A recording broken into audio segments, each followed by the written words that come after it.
is Guardian Radio 96.9 FM. Fresh news, smart talk, all day. The views and opinions of the hosts and guests are their own and do not necessarily reflect the position of the management and staff of Guardian Network.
I said a good yawning this morning, and welcome back to Guardian Radio 96.9 FM, your station for fresh talk all day. It is Thursday, the 30th of December, 2021. We are on the countdown for the end of the year, and you are on the clock with Erin, Greene.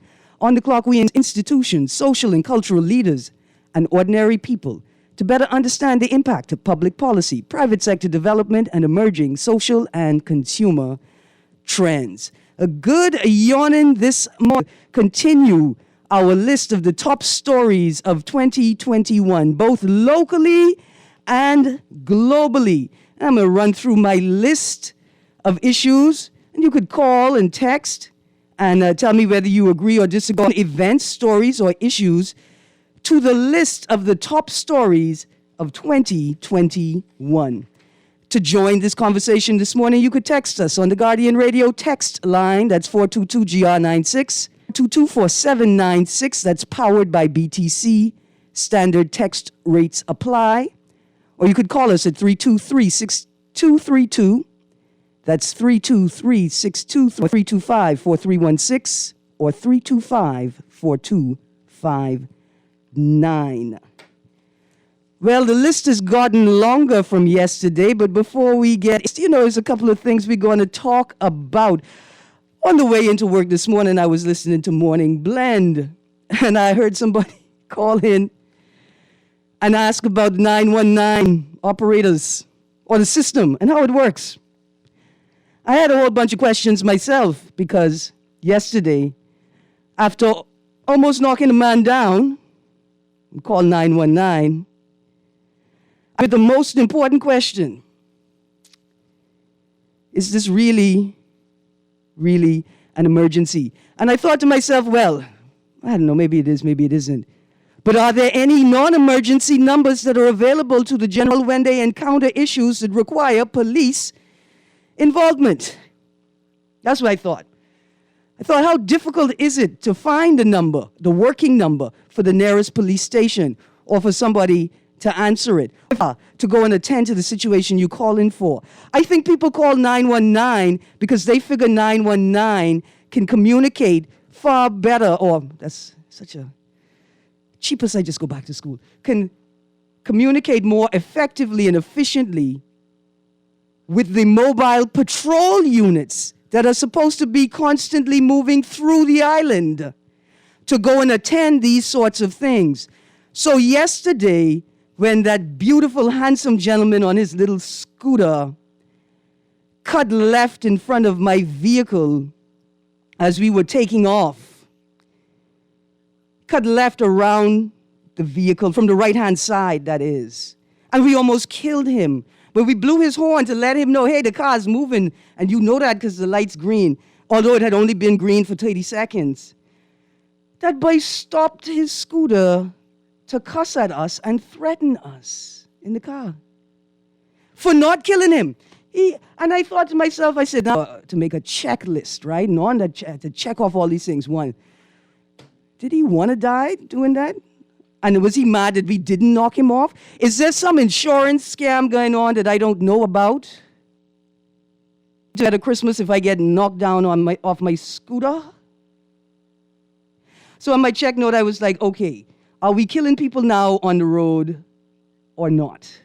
Because this boy was just like, miss, if you didn't take so long, I wouldn't have been here. But the light had only been green for 3 seconds. Anyway, that's a side of it. I just wondered, are there non-emergency numbers that people can call to actually talk to the police?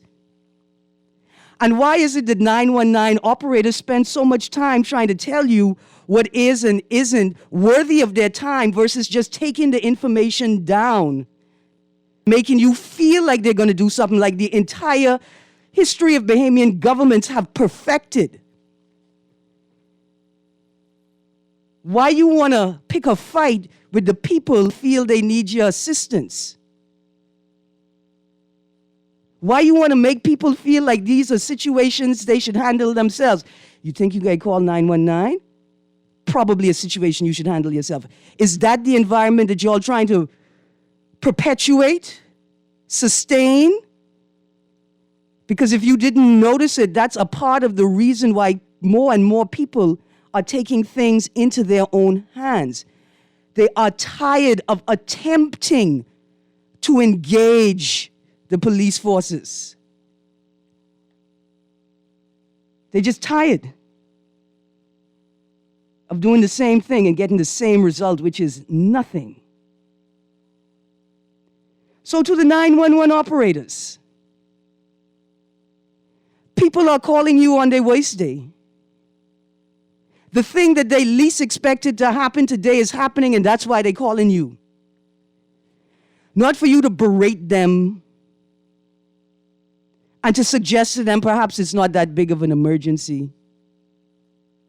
See, it's like when I called Crime Stoppers like 8 years ago, and the person on the other end insisted that they couldn't take my information formally if I didn't give them my name and my telephone number. And I was like, miss, I've already heard 1,000 of these commercials. I'm certain that's not how it works. Y'all just keep perverting and corrupting the systems. I'm not talking about malfeasance and thief and money, you know. I'm talking about when you don't pay attention to the purpose of your function, to the inherent purpose of this service that you're providing. When you don't respect the relationship between the service provider and those who require desperately the service you provide. Now, saying all of that, we will note, as we always note, that the Royal Bahamas Police Force has been undermanned, under-resourced, under-respected by those who manage it for decades. And while we understand the tremendous pressures, and I do say tremendous pressures, that individual officers and the collective force are under on a daily basis, it is not our job as citizens to eat our feelings because your force is dysfunctional or your officers cannot function properly. Too many young men and women's lives have been bastardized, destroyed, irrevocably changed because some officer doesn't know the law, didn't think it applied to them, suck their teeth. Ain't nobody worried about these poor Negroes on the plantation. See, on either end, we're destroying lives. The breach in trust destroys communities. Generations of young people develop and maintain and perpetuate a distrust and dislike for the police because that is their lived experience. It's not a war, it's not a battle. You serve us and we serve you. You serve us and we serve you. With the aim of building better communities. Dear 919 operators, don't ever forget how stressed out people are when they call 919 911. 911, whatever emergency number they can find. Put a little love in your heart. It's Christmas time. We all need it. We all need it. Well, good morning. We're going to get this show started. I also want to say, in today's Guardian, there's a letter to the editor written by Mr. Kevin Evans entitled, Why Bahamian Anglicans Should Not Canonize Bishop Desmond Tutu. Well, Mr. Evans, you talk a lot about his work advocating for LGBTI people being able to live a life free of violence, to participate in society in all of its systems, legal, political, social, religious, equally and equitably. Oh boy, listen, you know what type of boy Desmond Tutu was? He's the kind of Lord who would have said, man, Evans, everything cool, you know. We could all live in this place together. We could do this together. I'm not going to bother you, and you could come bother me if you want something to eat, everything cool. That's the type of boy Bishop Desmond Tutu was. And that's why we really should consider canonizing him. That's why, because he is a man who would have accepted your message, your right to say it, and would have admonished his followers to ensure that they always create a loving space for you and a listening space so that no matter how much we disagree, we know there will always be a space where we will be heard. That's the type of boy he was, and that's why we should canonize him. But hey, I am not in the business of canonizing people, and I don't think you are either. So maybe we should sit this one out. We could just do that. Let's do that. I see we got a caller on the line. Kermit, let's get to that caller. Good morning, caller. You are on the clock. Hello? Good morning. A godly day to the Stark Universe along with you, Erin. Pretty ice cream. Good morning, Brayman. You know they can put VAT on glasses after you say that. We need justice, law, and order in this country. Absolutely. That would be justice. Yes, sir. Anyhow, what I want to say, right? Mm-hmm. Central police stations, or all the police stations, when a person were to call when they have a problem, should not say, they shouldn't be telling us they doesn't have any car, and call 191. And when you call 191, they tell you to call the station in which area you're living in. Mm-hmm. I think that's very much immature for the amount of tax money we pay to have them on a job. And the other thing is, right? Yeah. When you want to ask them, what's their number and their name, some of them refuse to give it to you. Yeah. That's very much immature. No, that's not just immature. I got to go, Brayman. That ain't just immature. That's technically against the rules. Like when you ask, in fact, it started well before that. Every officer's number should be clearly displayed on their uniform, whether they're wearing a uniform sweater or not. And yes, they should give you their name. And yes, there's a problem with communicating with officers and with stations. And so I don't understand why. It's sort of the same thing in the government service. I had this habit. I know you're going to be at your desk. I know you're going to be there. I know you're going to answer your phone. I know you clear your voicemail. I know you're attentive to these communication systems. So when I can't get through to other people, I message you because I know you have their contacts and you're going to get through to them. Right? And that's what happens. And I hope the police officers realize that's what's happening. People rely on the systems that they know work, not the ones that's supposed to work, the ones that they know work. Plus, y'all officers have WhatsApp contacts for each other. And within other stations, it's easier for y'all to communicate amongst yourselves than it is for us. Now, at the same time, to be fair, it all depends on whether your communication systems in your station are working too. And I've encountered, not just in like the police space, but in other businesses where I've gone to make a complaint, or actually to get a corporate number to make a complaint or to raise a query. And the staff in the like franchise building or space say to me, well, our phones ain't working. You can't call them from here. But if you do get through to them, let them know our phones aren't working. That's the sort of environment that people are working under. And that's why we see this type of dysfunction in the system. Another text, morning, Erin, Greene. Happy holidays and Happy New Year. Great shows for 2021 and wishing another great season in 2022. Thank you. Congratulations, and continue to be that voice from the mayor of Grand Bahama. Thank you so much, Mayor. Another text, Erin, they are trying to discourage good citizens from assisting in trying to clean up this country, and because of laziness. Plain and simple, and is unacceptable. You are correct. They should have taken the information, need training. That's the problem with this country. Many want the big titles, but do not want the work that comes with it. Very discouraging. And listen, that's the word right there. Discouraging. Y'all are discouraging people from doing the right thing. Imagine, after being stalked for over 3 years, after practicing empathy and patience, and finding out that the telecommunications company told the police that the threat isn't sufficient to warrant further investigation.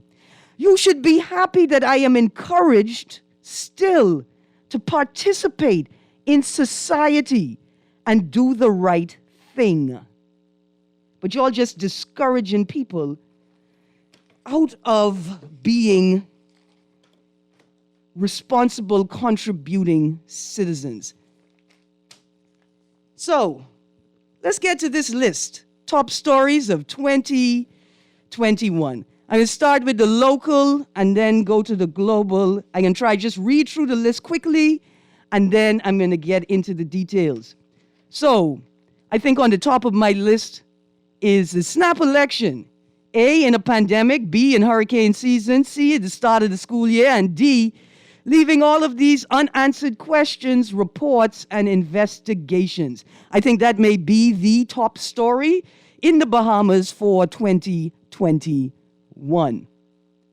Second is COVID, whether it's when we received the first batch of vaccines on the 10th of March, that people were really excited about that, or whether it was when the curfew was removed entirely on Saturday, the 13th of November, 2021, and Bahamians in unison shouted, "Just rode."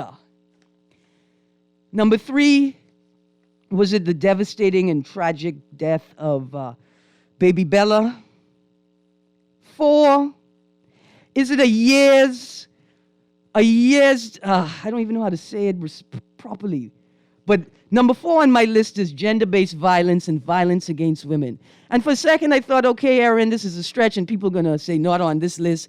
But then 2 days ago, last night, I see a woman on the news publicly discussing how she was raped on her way to work. And then you realize when women are going on the television and exposing themselves, they are fed up and we have a problem. You couple that with a report that sexual abuse accounts for 20% of the reports made to Child Protection Unit in 2021. So I think GBV and violence against women could go on the list. The same way I think gun and gang violence can go on the list as well. Prince George Wharf and Nassau City waterfront demolition and reconstruction. Although the demolition began in 2020, the shape of downtown has changed drastically over 2021. Another big story, approximately 15,000 students with non-regular attendance in the virtual platform, the Ministry of Education. That's a big one. Then yesterday I mentioned these. Obie Wilscombe appointed to the OPM deliverables unit. Loretta Butler Turner joins PLP admin. I know y'all don't think that's a big story, but imagine if I had captioned it, "Old politicos back from the dead. Brave Davis has resurrected those who we thought would never survive. That would be a big story. If I read it like that, y'all understand why that story is so big. Olympic gold, we mentioned that yesterday, but we got to mention it again. Stephen Gardner and Shawnee Miller-Weibo win gold in 2021 at the 2020 Olympics.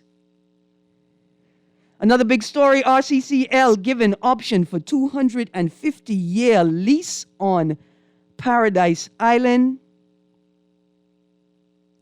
Another one of my, I thought this would have been a top story. Ingram and wife not on register for advance poll despite receipts in hand. I thought, but that's a big story when it happened. That's even bigger than knowing that the FNM are going to lose that election. The collapse of the Grand Lucayan and Grand Bahama Port deal.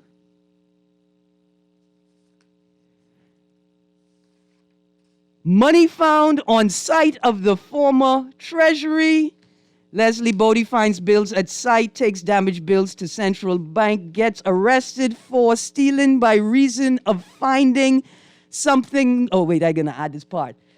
Stealing by reason of finding, my addition, something that nobody cared about anymore. Yeah. I think that's the biggest story of the year. Most of all, I think it's the biggest story of the year because we ain't talk about it. That suggests to me it's a big, big story. All right, caller, give me 1 second. I come in right now. Then, the Ballad of St. Michael, the Archangel, the breach of Government House grounds, and the destruction of Christopher Columbus statue. See, now there's two stories.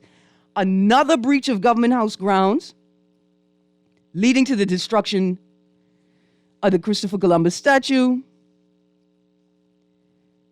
The statue was vandalized on Saturday, the 9th of October, 2021, 2 days before the National Heroes Day, by a sledgehammer, as the man shouted, "Let's go, Bahamas, let's go," causing extensive damage to the statue, removing one of the arms and one of the legs.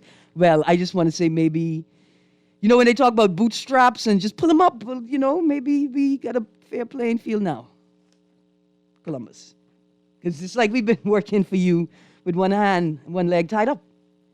Anyway, last on my list is the Abaco plane crash, Monday, the 5th of July. That was a big story that we just forgot about. We just forgot about that. Okay, so that's what's on my list so far. I'd love it if you guys call in and tell me what you think, what should be there, what shouldn't be there, what did I miss. I'm going to delve into them a bit more. And now I'm going to go to this caller, and after the caller, we're going to go to a break. Caller, you're on the clock. Good morning, Erin, Greene. How you doing? I'm good, thank you. Good morning. How you doing? Yeah, I agree with you. I didn't like journalists need to be more careful in the media.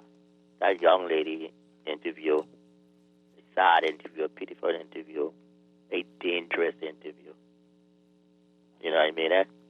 No. If I as a bush journalist, my decision was to disguise her voice and disguise the video and the audio. I got you. But I'm glad you brought it up. Mm-hmm. And I just wanted to say that what you think the Prime Minister addressing the nation today going to say?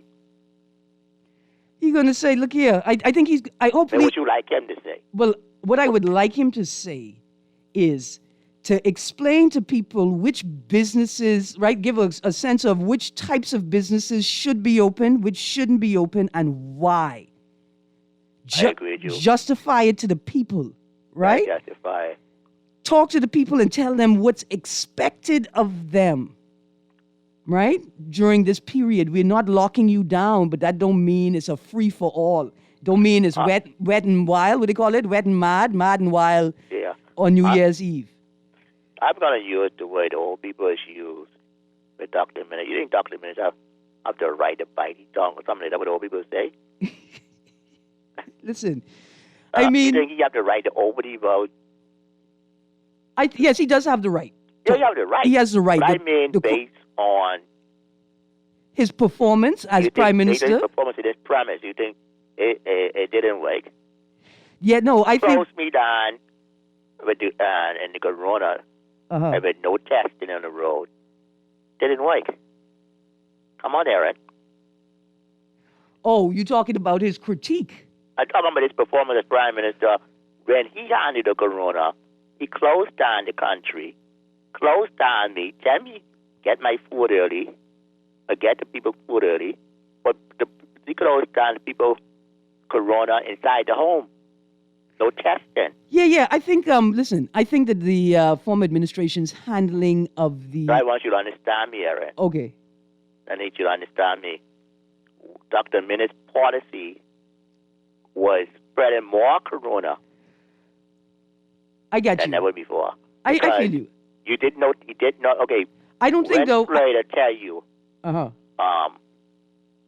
gonna put them on, you're gonna close you down. They did road testing. Everybody come and test. Yeah, the lack of testing didn't make any sense. And but you understand what I'm saying? Yeah, though? yeah. Using the word lack of testing, you letting Dr. Minnitt get away. Yeah, but I say again. Hold on, but I'm not finished. I got it. Oh, sorry. No, I'm saying I got a whole wider critique than that. The lack of testing was one thing in particular. The hypocrisy is another thing. I don't think they understood what was required, what was needed to create an environment where Bahamians would trust them and follow them. And they messed that up from the break. You got to break that down. Which one? Man underneath the tree, man. Which one? Using with hypocrisy. Oh, no, Bahamians know what hypocrisy mean. We know that word. Don't watch nothing. You don't get to explain that one. Bahamians know. You think that every Bahamian trouble with their dictionary, Erin Greene? Listen, I telling you, Bahamians know what that word mean. But look here, They got it on the phone, that's true. But no, listen, let's talk about it, right? The COVID response, 2021. That is a problem, man. And I don't think it's exclusive to the FNM administration. I think if we want a real honest reading of the situation, that both the FNM and the PLP. No. Hold on, listen. Played politics. Minister doing a better job. No. Listen to me. Oh, no. Come on, man. I tell it. If I want you to examine it next year, he is doing a fabulous job informing the people. Yeah, I don't know if you heard his plan. Do you listen there? Do you listen to the press conference there? You hear that music? That means I get go. That means you don't listen to the press conference there. No, man. I'm the only Pumpkin. Have a good day. Man, Pumpkin Eater, I'm going to tell you hold the line, but you're going dead quick. Got to go to this break. When we come back, we get back into this COVID response, because I think there's a lot to flesh out there. Stay tuned to Guardian Radio 96.9 FM. You're on the clock with Erin Greene. We'll be right back.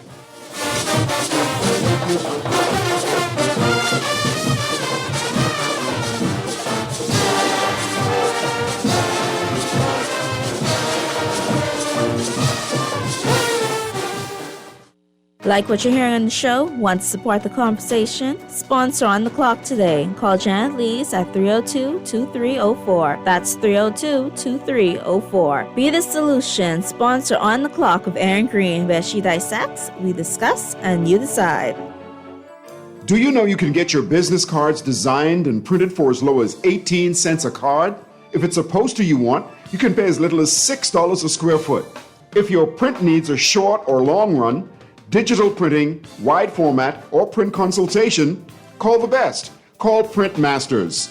Print Masters' goal is to provide its clients with the highest level of personal, professional service at an affordable price.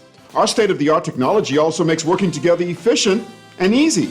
Laminations, business cards, flyers, posters, window and floor decals are just a few of the digitized print services offered at Print Masters.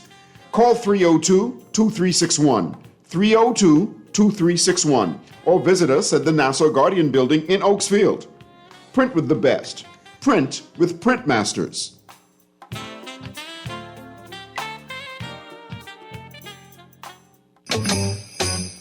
Hi, this is Shivago Lang, host of Z Live, wishing you and your family a very Merry Christmas and a prosperous New Year from Guardian Radio 96.9 FM.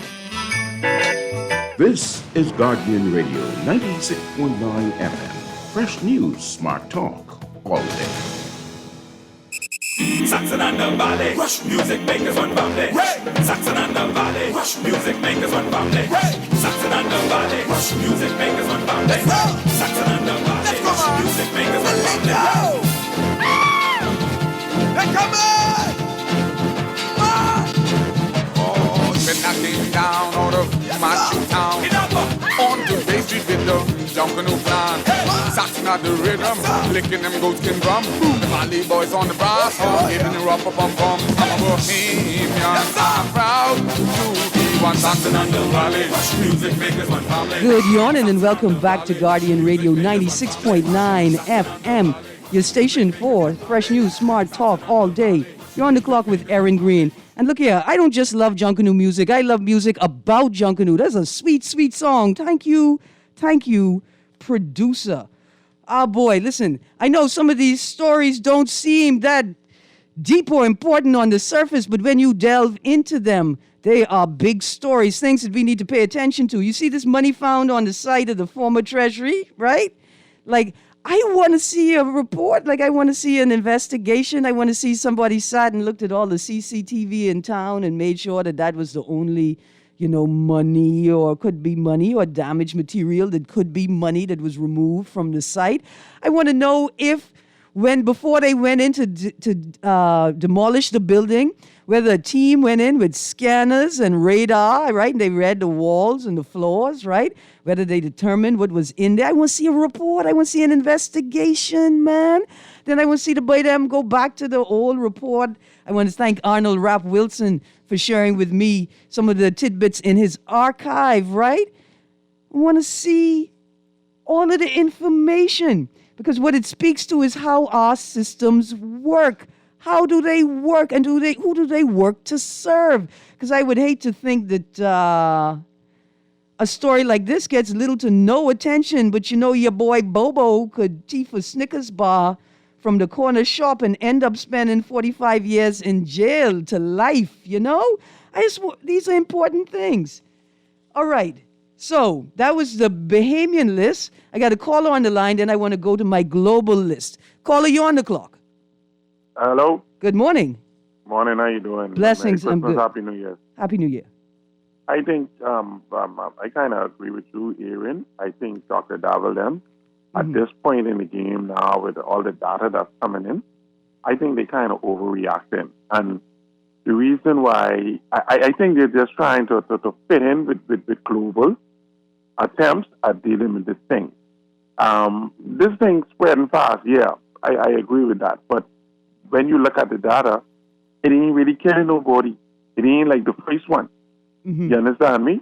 And all this lockdown and duplicitousness, they very quick to blame Bahamians for everything. The minute the numbers start to go up, they heard out, Erin Johnson, y'all ain't behaving, y'all ain't wearing y'all mask, y'all ain't doing this, y'all ain't doing that foolishness. And I really sick and tired of that. Because every time they open up the airport and they open up the seaport and the numbers go up, they quick to blame me and you. Right. They don't want to blame the other side over the hill on the other side for the stuff that's coming in as well. And they don't want to blame the failing systems and the people who are supposed to be managing those systems.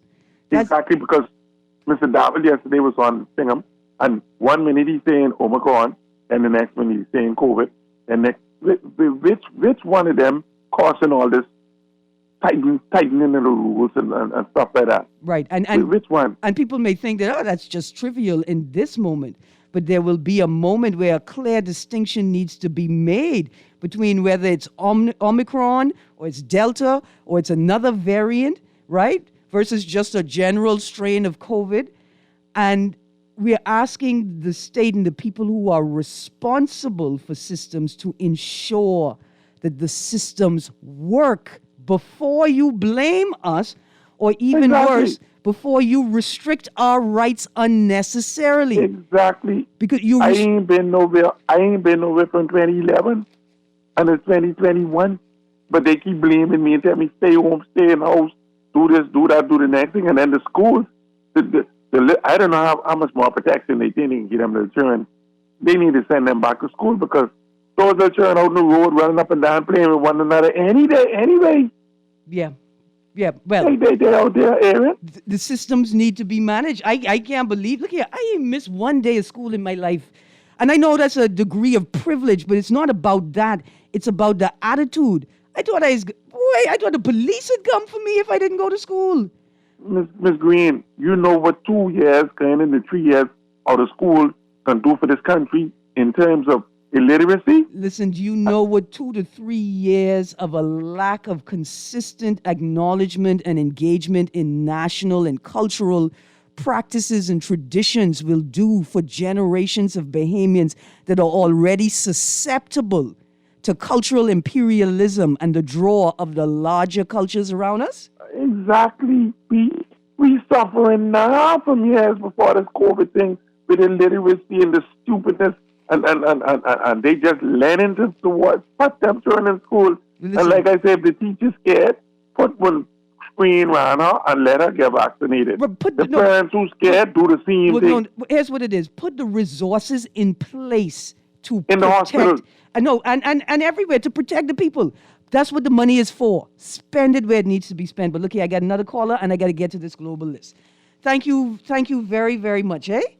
Thank you so much for that. Let's get to this other caller.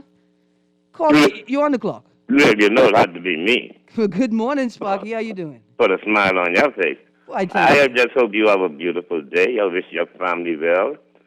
I got about 1 or 2 wishes. If you let me get them through for the Commonwealth of the Bahama Islands. I could give you 2 wishes. That's it. I gotta Only go. 2 wishes? Yeah, man, okay. I gotta go. Suppose I had 3. But anyway, I would like to wish the best of health, the best of success, and everything good for the citizens of the Commonwealth, the most beautiful country in the world, the Commonwealth of the Bahamas. Where everybody in the world won't come here and get a little piece of me. Yes, sir. And then when they get a little piece of me, Eric then say, once it's not enough, they won't come back for all the wheat stuff.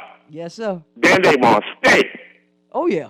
And then they want to hog up everything we own and carry it back to their place and leave us with nothing. Even the memories. They take the memories, Sparky. Look here. Thank you. Caller, you on the clock.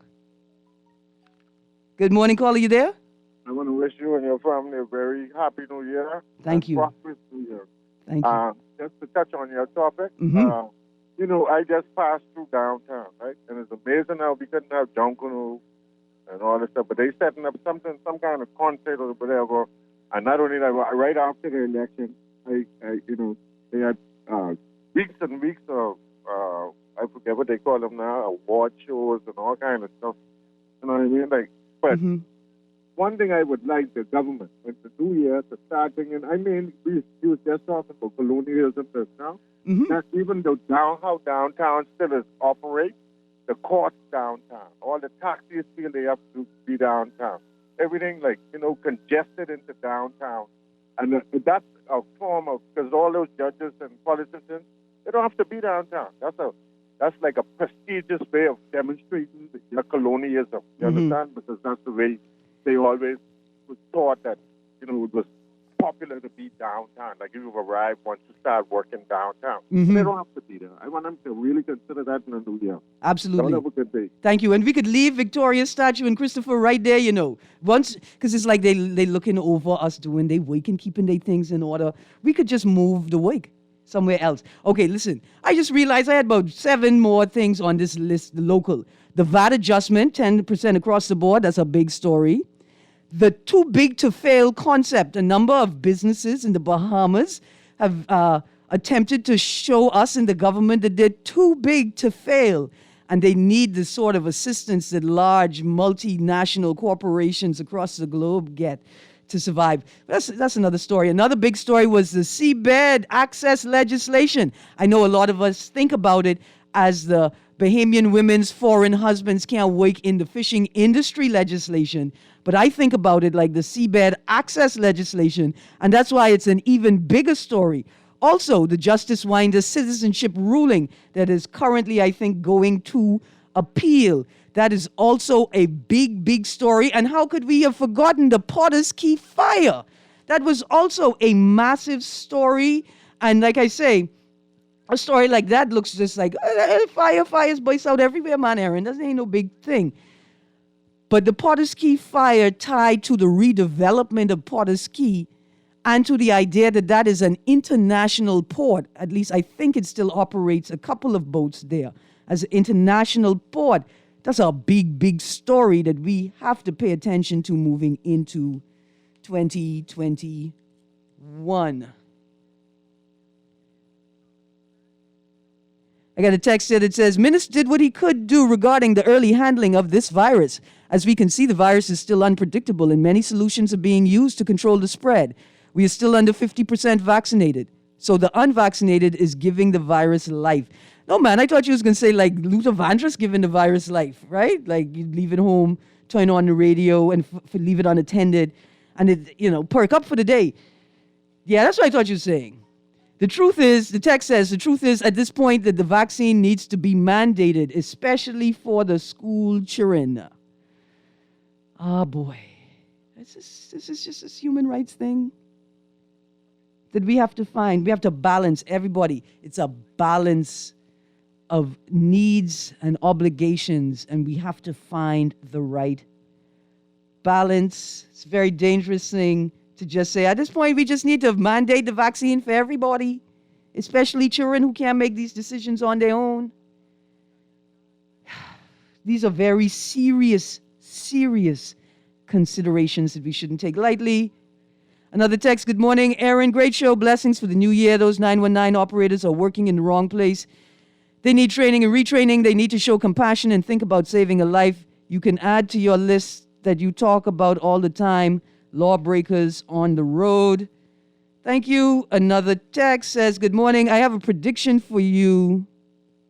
By June of 2022, COVID will just be a bad dream.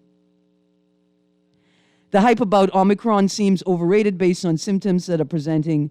Viruses by their nature eventually mutate where they can exist in a symbiotic state. This last fair tactic is to get more people vaccinated. I will wait and see. Well, I tell you, the fear about Omicron was never that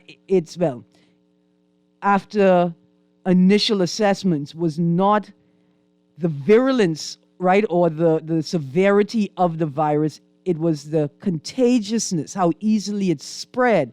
And the basic virus science says the more contagious it is, the less virulent or dangerous it is, right? So the real fear is that because it is so contagious, that it creates a greater potential for mutation, which could potentially produce a more virulent strain. So that's what the fear is about. Another text, we must, because it is a pandemic affecting not only our personal, but the whole road. Or you're talking about vaccine mandates. Aren't vaccines mandated for school-age kids to attend schools anyway? Just add COVID to that list. I don't think it's as simple as that. I think that's why there is a comprehensive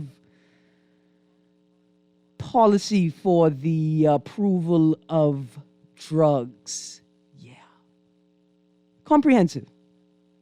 It's not as cut and dry as you make it appear, Texter.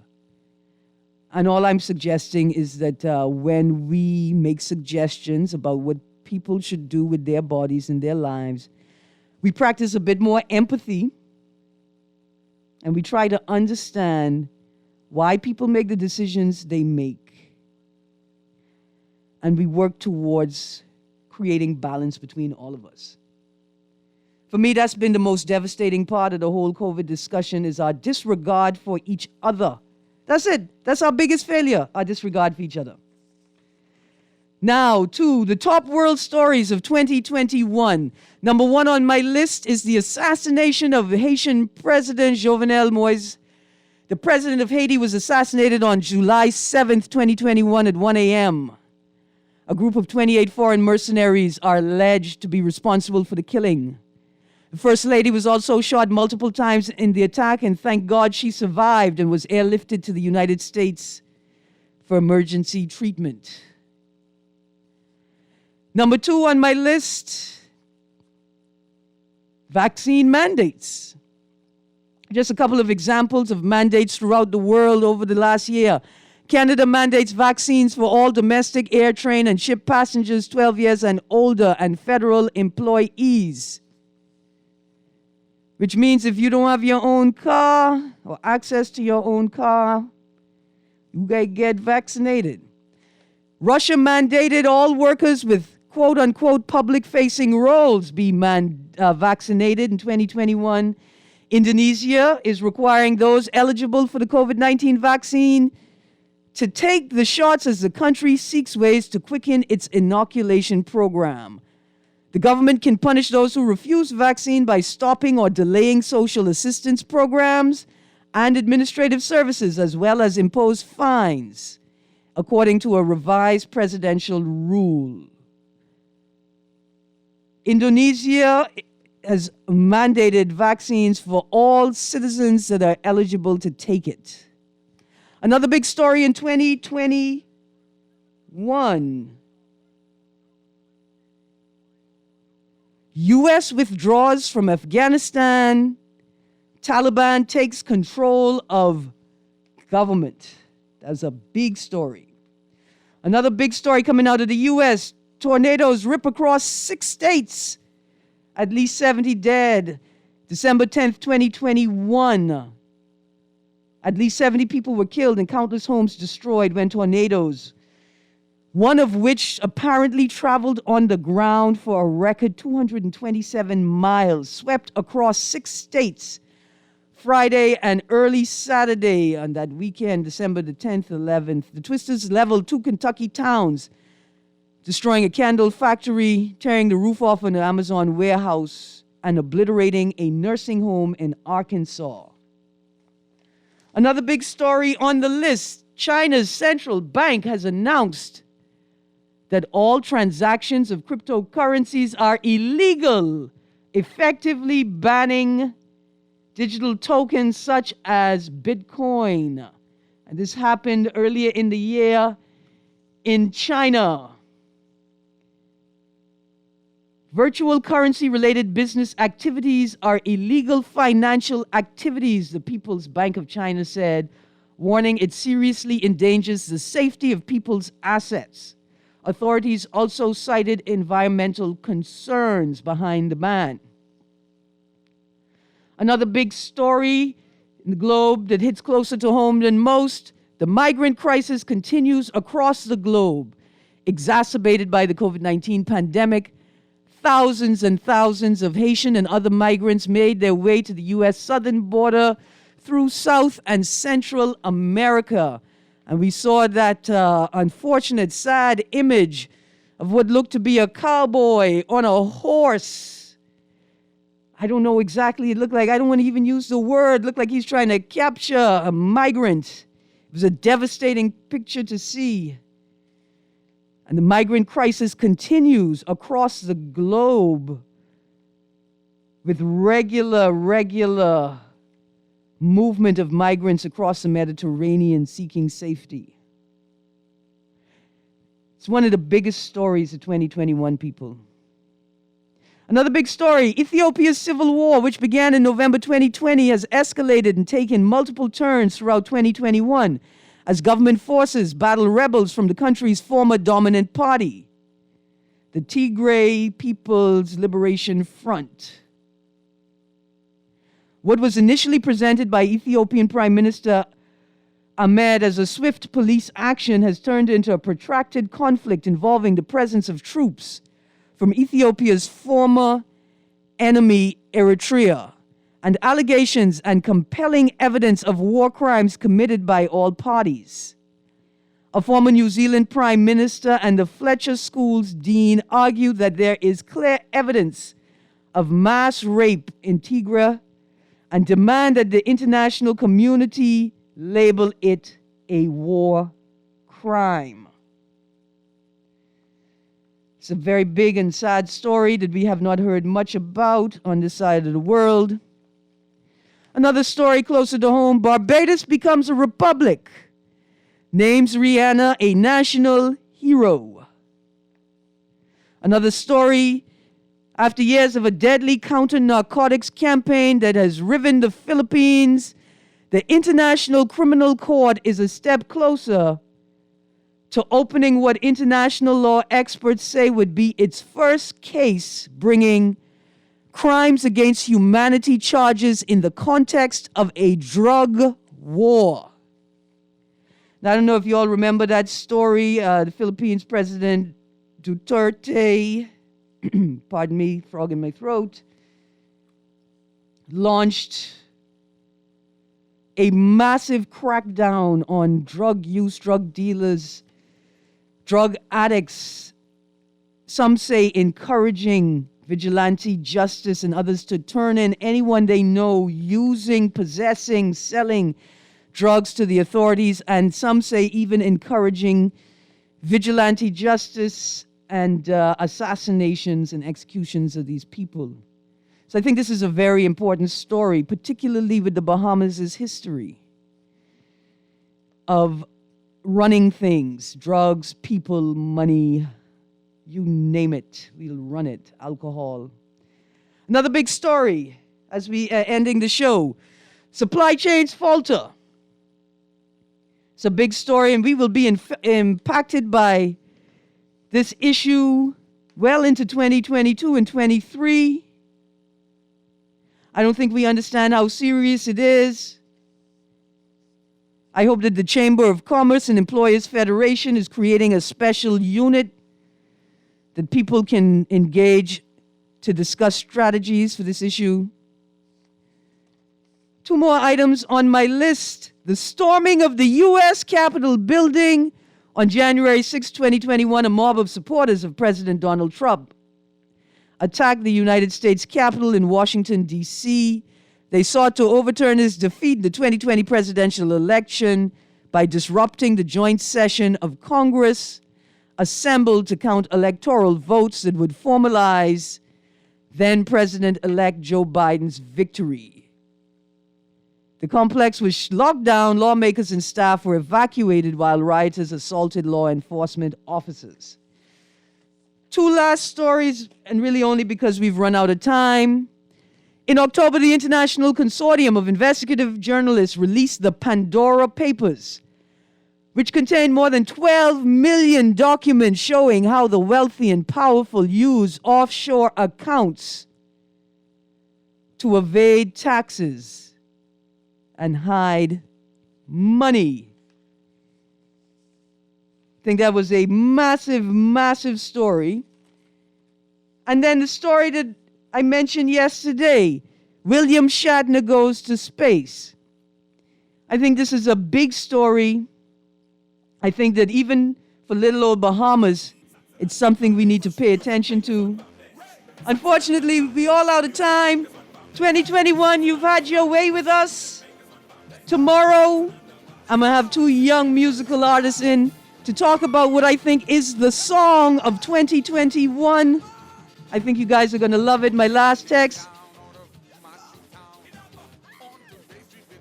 says that Chinese bank is trying to outlaw crypto because that's the way of the future. I don't know. I think the Chinese are building a future for themselves and the rest of the world, and it's our job to decide whether we're going to get on board or we're going to build our own future. Anyway, I got to go. Thank you for sticking with me this morning as we say goodbye to 2021. Stay tuned to Guardian Radio 96.9 FM. On the Clock with Erin Greene. I'll be back tomorrow.